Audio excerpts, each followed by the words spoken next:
اسی صورت سے فقیر کے پیچھے تھے. یہ بہت بڑے کیا ہے عیب ہے سمجھا کہ جو عالم دین ٹھیک ایک ضروریات کے وقت بعنوان قرض مانگنا ایک الگ مسئلہ ہوتا ہے کہ بھائی ہم کو ذرا ضرورت ہے آپ اتنا ہمیں لون دے دیجیے سمجھا بعد میں ہم آپ کو انشاءاللہ دے دیں گے. تو وہ ایسا ہے اس سے کچھ نہیں ضروریات ہم کو دے دیے بیٹی کی شادی ہے داماد کا مثلا کچھ دینا ہے یہ کرنا تو وہ الگ ہے. لیکن اگر ہاتھ پھیلاتا ہے معاذ اللہ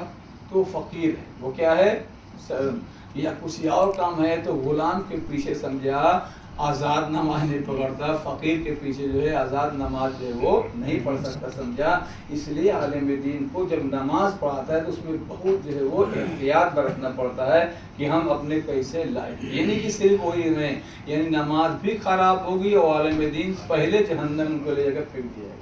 کہ بھائی تم وہاں پر امامت کر رہے تھے اور امامت کے ساتھ ساتھ تمہاری ٹھیک خواہشات پوری نہیں ہو رہی تھی کم تنخواہ تھا یہ تھا تم اور کام دھندا کرتے. اللہ نے اس سے تو منع تم کو نہیں کیا کوئی اور کام دھندا کرو یہ کرو وہ کرو سمجھا جاؤ اس کو ٹائم میں نکالو اپنا ذریعہ معاش جو ہے اپنا پورا کر لو سمجھا. لیکن مانگنے کے لیے کیا بہت بڑی یہ تیسری شاید ہے. تو یہ عبداللہ شدہ کہ یہ تینوں اگر شرائط پائے جاتے ہیں تو پھر نماز جمعے کے دن کیا ہو جائے گا ہمارے ماننے والوں پر اور رسول کی امت کے اوپر کیا ہو گیا واجب ہو جائے گا سمجھا کہ وہ نماز جمعہ میں حاضر ہے. اور اگر اسی نماز جمعہ کو امام وقت پڑھا رہا ہے یا امام وقت کا نائب پڑھا رہا ہے تو پھر تاخیر بھی جائز نہیں. امیڈیٹلی فوراً اب اذان کے وقت کیا ہے دوڑ کر کے جائے کیونکہ امام زمانہ نماز پڑھے ان کے نائب بیت اللہ سستانی حفظ اللہ پڑھا ہے تو وہاں پر ہر کس و ناکس کو دوڑ کر کے جو مکلف ہے دوڑنا کیا ہے واجب ہے. ہم لوگ کے لیے تھوڑا رعایت چھوڑ دیا ہے کہ اگر عام پڑھ رہے ہیں تو ٹھیک ہے اذان کے وقت تو حاضر ہو نا کیونکہ خاص طور سے براج کرام کے عبداللہ سستانی نے فتویٰ ہے کہ جمعے کے دن جب اذان دی جائے تو جمعے کے دن جب اذان کے وقت ہو جائے اذان دی جائے تو اس وقت خرید و فروخت کرنا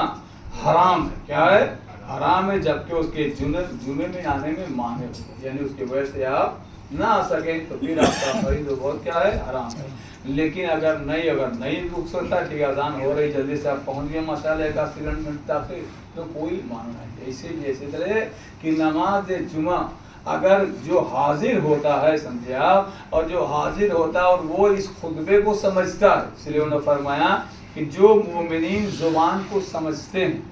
اسی زبان میں خطبہ دیجیے. لیکن ہاں درود محمد والے محمد اللہ کی مدد سے نا وہ عربی ہی میں لازم قرار دیے کہ نہیں وہ عربی میں سب لوگ عربی میں تو ہوتا ہی بھائی اردو میں درود شریف نہیں پڑھتے نا عربی میں پڑھتے ہیں سب اللہ کی مدد کر دیے. تو یہ جو ان کے لیے جو سمجھتے ہیں ان کے لیے واجب ہے کہ وہ خطبے کو واجب ہے لازم ہے کہ غور سے سنیں کیونکہ یہ